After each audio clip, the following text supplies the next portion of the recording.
Hello there, welcome again to Two Talk Two.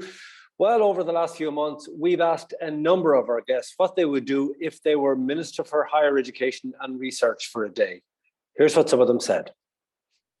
It would be a busy day, but if I had, of course, I would try to fix the long-term funding issue. But if I had to choose one thing and prioritise, I would address all issues and any issues that create barriers to accessing higher education by ensuring provision of, number one, a sustainable grant scheme, and secondly, working with other ministers to tackle the student accommodation problem, of course.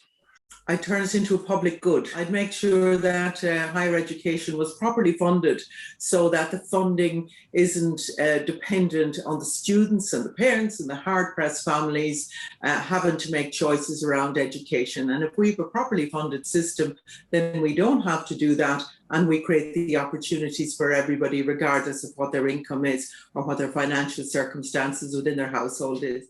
This is a really difficult question. There are a few different changes I would like to make. I'd like to introduce publicly funded higher education, more access routes for Gaeltacht students into Irish language courses such as teaching, and of course, I suppose, a reform of the CAO.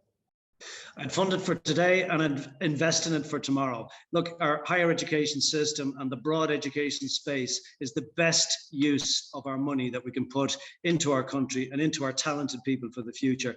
It's the least we can do. It was done in the 60s. It has been tried along the way. Now is the time to go large. Invest in it for the future.